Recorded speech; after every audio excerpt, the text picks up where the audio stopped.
歡迎收睇聰先生嘅頻道。喺開始之前，想提提你，記得撳訂閱啊，撳埋個啷啷，咁你就唔會錯過我任何更新啦。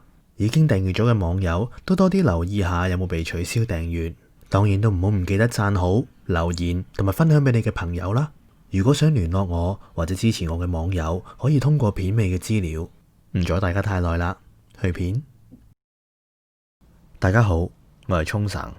美國最近發生咗好嚴重嘅示威事件，亦都越演越烈，變成咗一個社會運動啦。咁呢件事嘅成因呢，就係一位美國警察執法嘅時候，懷疑係因為過於暴力，以致到一位黑人嘅男人死亡。咁根據網上嘅片段內容，我哋睇到死者喺被拘捕嘅時候，俾嗰位警察用膝頭壓住後頸嘅位置，懷疑係咁樣導致佢死亡嘅。過程裏面佢都不斷呼喊。佢話佢好痛，唞唔到氣等等，而整個過程呢，都有人用手機拍低，亦都上傳咗上網噶啦。咁到底因為咩原因，以致到呢位警察要下咁重手呢？咁睇翻報道，事源係話發生喺5月25號，死者去雜貨店購買香煙嘅時候呢，佢使用嘅嗰張20蚊美金，俾人懷疑係偽鈔，咁店員就報咗警。嗱，呢一件案呢，唔係涉及暴力嘅罪行，而且亦都係有好多變數嘅。因為佢本人可能都唔知道手上面嘅鈔票嘅真偽。呢位46歲嘅死者呢，更加係一名6歲女童嘅父親。而事件中嘅警員呢，都已經係被撤職噶啦。呢件事引起咗好多人嘅不滿，亦都引爆咗一啲更激烈嘅事件發生。接住落嚟嘅畫風呢，大概就同呢幾個月香港發生嘅事一模一樣，放火啦、破壞啦、搶嘢啦、毆鬥啦等等。但係最唔同嘅呢，可以就係話當地政府同埋國家嘅處理手法啦。喺短短幾日裏面，執法嘅層面呢，已經由警察升級到國民警衛隊，甚至已經有地方實施宵禁噶啦。喺我錄呢段影片嘅時候，更加聽講係需要軍方嘅介入嘅。城市裏面呢，都滿佈住警車嘅鳴笛聲、直升機聲、玻璃碎裂嘅聲音同埋人嘅呼喊聲。咁關於佢哋嘅執法方式呢，網上面都已經大量瘋傳，有好多照片同埋短片噶啦，我亦都唔喺度展示出嚟啦。至於執法嘅行為粗唔粗暴呢，我就更加唔會喺度評論更多。我相信觀眾嘅眼睛係雪亮嘅，而且每一個人呢都有自己嘅標準。我喺呢度淨係想講一句：喺香港示個威、採個訪都自由個人，你仲想點呢？其實如果你細心啲睇呢，呢件事同香港嘅事件呢，有可比嘅地方嘅。嗱，佢由逃犯條例開始啦，撤回咗個逃犯條例之後呢，都揾咗好多唔同嘅理由去搞落去嘅。咁可能係因為香港呢累積咗好多民憤同埋怨氣，市民亦都有好大嘅壓力。但係睇翻美國啊，就今次嘅事件呢，相關人士已經被撤職同埋控告，但係大家呢似乎都唔係好接受呢個結果。咁樣可能都係因為黑人喺美國嘅待遇同埋生活都長期被壓抑，而有好大嘅民憤。嗱，無論係因為咩原因都好啦，我相信一啲個人嘅感受只有當事人最清楚嘅。我反而感興趣嘅係，大家可以喺呢件事件上面觀察到啲乜嘢，學到啲乜嘢。因為往往通過人哋嘅經驗去換自己嘅教訓呢，就一定好過撲損自己個膝頭去換教訓嚟得好噶啦。咁喺呢件事件上面，我都分享下我睇到嘅10個有趣嘅現象。第一，我哋成日都聽到黃絲嘅朋友好多時將所有嘢咧都同美國嘅民主自由去比較嘅。嗱，但係今次你見到咧，黃絲嘅朋友咧手足無措，唔知支持邊一邊好。其實我都明白嘅，因為支持示威者咧，你係等於反對美國嘅民主自由啦。但係如果你支持美國政府嘅做法呢，變相就等於反對示威者做一啲同自己之前做嘅嘢一模一樣嘅行為。今次對於佢哋嚟講，的確係一個好矛盾嘅抉擇。到底係要打倒昨日的我啊，定係打倒今日的我呢？甚至有網友話將佢放入 DSE 嘅試題，研究下佢係唔係利大於弊。第二，和平示威同埋暴動嘅定義真係好模糊。亦都開始有好多國家、媒體同埋佢哋嘅國民呢，都已經跟唔上啦。明明係同樣嘅行為發生喺唔同地方，竟然可以有唔同嘅答案，的確係令人無所適從啊。第三，決定宵唔宵禁呢係彈指之間嘅事，但係睇翻當時香港有更嚴重嘅狀態呢，提及緊急狀態都俾人抨擊到體無完膚。第四，似乎國際標準上面記者嘅權力，又或者大家所講嘅第四權啦，其實唔係想象之中咁大嘅啫。即使當地有啲咁嚴密嘅記者門檻，都唔係話隨隨便便可以去做個記者或者攞到記者嘅證件噶啦。但係直播緊嘅記者一樣會俾人拉，即使記者呢都一樣會俾人行私刑嘅。但係就冇咩第三方甚至其他國家嘅記者協會出嚟譴責啦。但係你睇翻香港啊，有張記者證，哪怕是你只係得12歲幾，喺事件現場你一樣享有皇帝式嘅待遇。講開又講啊，唔知嗰位小記者嘅媽咪有冇諗住叫佢個仔過嚟感受下人生呢？第五，你唔會見到有記者夾喺示威人士同埋執法者中間，當地嘅執法人士更加唔會有香港最強嘅執法陣式，叫做等陣，即係遲遲都唔喐，同你對望。佢哋嘅行動非常迅速，你更加唔好奢望佢哋會好似唐三藏咁樣咧勸你離場啊。第六，暫時你都未聽到咧有警員或者警員嘅家屬俾人起底或者欺凌啊，更加未有一啲自稱靈媒嘅人士出嚟話邊度有好多死人啊，好多冤魂啊咁樣，好似都仲未出現話有啲示威者係警察扮嘅等等。第七，睇翻當地嘅一啲片段呢，平民喺街上面，甚至喺自己屋外面攝影呢，都唔係一件必然嘅事嚟嘅，係會俾人趕翻入屋或者趕走啊！你更加唔會聽到有人投訴話喺有民居嘅地方施放催淚彈啦，唔好話討論阻礙執法啦，你喺執法者將要行嗰條路上面出現，都係一個問題。嗱，翻過嚟睇翻香港啊，你會聽到現場有好多呢啲對白嘅，唔好掂我啊，唔好掂我部電話啊，嗱，我影緊你噶。你咩 number 啊？有冇委任證啊？我犯咗邊條法例啊？嗱，粗口我唔喺度講啦，但係呢啲等等嘅句子呢，都出現喺香港嘅示威現場嘅，而你係好難喺美國聽到類似嘅對白嘅。第八，香港嘅警察呢，就俾人話佢使用過分嘅武力，但係成年呢，都冇因為執法而死過一個人喎。不過唔重要啦，佢哋被要求解散警隊，被要求獨立調查，一個更加被要求辭職。特首更加被要求下台，但係你睇翻今次啊，外國只係話將嗰幾個警察撤職同埋控告，啲黃絲嘅朋友呢就收晒貨啦。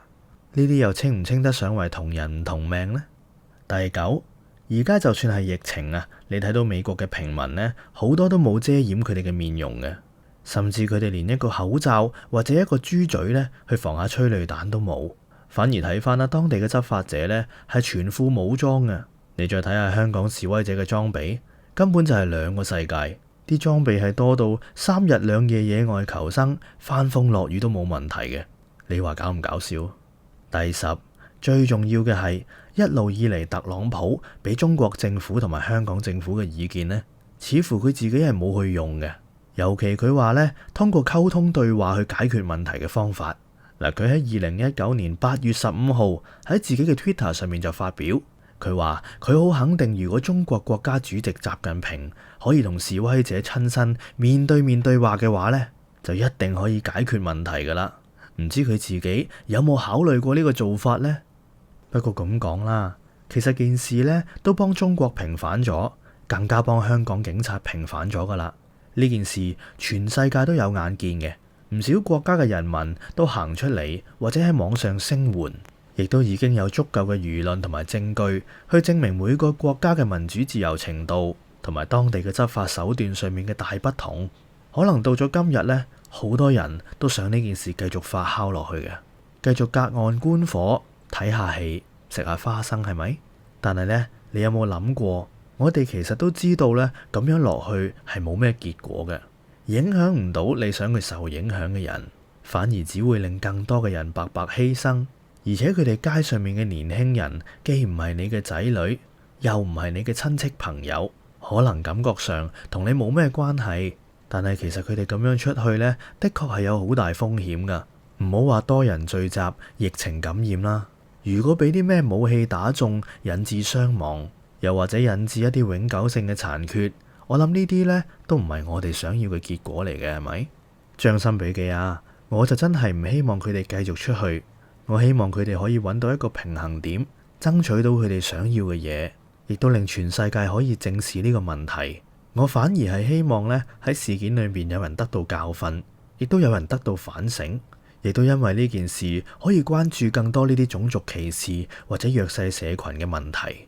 嗱，其實我知道聽到呢度呢，可能會有好多人鬧緊我嘅，大家喺度諗緊嘅係以彼之道還施彼身、因果報應等等。但有冇諗過喺事件裏邊如果有犧牲嘅話呢，嗰啲人係無辜噶，佢哋都唔係加害我哋嘅人。所以去到今日呢，我就唔希望大家喺輿論方面繼續火上加油啦。我哋有句說話叫做你不殺白人，白人卻為你而死。仲有啊，老唔老以及人之老，幼唔幼以及人之幼。呢一道所謂美麗嘅風景線賠上嘅血同淚呢，唔係我哋可以估計到嘅。今次美國呢件事錯不在年青人，但係受傷嘅就一定係佢哋。我哋之前咪話嘅，有人鼓勵我哋嘅年輕人出去，咁樣好衰喎。嗱，小心成為自己最唔中意嗰種人啊！你唔做和事佬呢係可以嘅，你隔岸觀火亦都係可以嘅，但係火上加油呢，我建議就唔好啦。咁喺影片結束之前，都想同大家分享一個故事。呢個故事呢，我喺網上睇到嘅，講呢位故事嘅人係一位住咗喺中國嘅美國人。佢就話：如果而家你喺美國啊，你只要講一句，哇，啲警暴真係嚴重，種族歧視真係嚴重啊，就會引起一大堆人過嚟鬧佢。大致上就係話：哇，你唔可以咁講嘢嘅，佢哋冒住生命危險去保護市民，佢哋係我哋最好嘅朋友嚟嘅，你點可以咁講噶？但係如果你調轉呢，你話啲示威者揼爛啲超級市場，揼爛啲車放火，咁樣唔係幾啱。但係其實咁樣呢，都會有一堆人湧過嚟鬧你嘅。內容大概就係話：乜你唔反對種族歧視咩？係咪警察就一定啱？警察就可以隨便殺人嘅呢？呢啲對話模式同埋情節係咪似曾相識呢？其實唔單止美國嘅情況係咁啊，全世界嘅情況都係一樣。不論喺網上定係現實裏面，都充斥住一班唔怕同你拗，又唔怕俾人鬧嘅極端分子。佢哋根本唔係嚟同你討論，亦都唔會細心聆聽，又或者消化你所講嘅嘢，因為你講嘅嘢永遠都唔啱佢哋心意。呢一啲種種嘅原因，就係令一啲中立嘅人或者理性嘅人唔願意去發聲嘅原因。你諗下，有邊個中意俾人鬧嘅？鬧都事少啊，因為咁樣冇咗份工或者俾人欺凌，咁就事大啦。但係點解會有呢個現象呢？其實好大部分嘅因素呢，都係有一班處喺兩邊極端嘅人，佢哋會用最極端嘅論點同埋例子去同你討論，甚至乎抨擊你。但呢啲現象呢，只會令到一啲理性嘅人、細膽嘅人，又或者唔想惹事嘅人，令到佢哋全部收聲，唔敢再發表意見。而最重要嘅係呢一啲理性嘅人提出嘅解決方式，點樣都係會比兩邊極端嘅人所提出嚟嘅解決方式嚟得好。如果連佢哋都收咗聲嘅話呢，呢個世界就會剩翻兩邊極端嘅人啦。咁如果呢個世界永遠都只有兩極嘅人去鬥爭，去解決問題嘅話，試問呢個世界又點會好呢？佢喺影片裏面都引用咗一句英文嘅古語，內容係咁嘅：All it takes for evil to triumph is for a good man to do nothing。意思就係話，要邪惡勝利嘅話呢，其實好簡單嘅啫，只要好人乜嘢都唔做，乜嘢都唔講，咁就得噶啦。而咁樣落去，呢個世界就會越嚟越極端，因為交託咗俾兩邊極端嘅人。聽到呢度，我唔知大家認唔認同。我亦都明白，唔戴有色眼鏡、中立、理性去睇每一件事情，的確唔係一件容易嘅事。喺度，我再一次希望大家唔好咁容易俾情緒帶走。每一件事嘅成因同埋經過都唔一樣嘅，千祈唔好用情緒去做判斷對錯嘅指標。多一分聆聽，多一分耐性，唔好咁容易惡言相向。尊重每一個人嘅言論。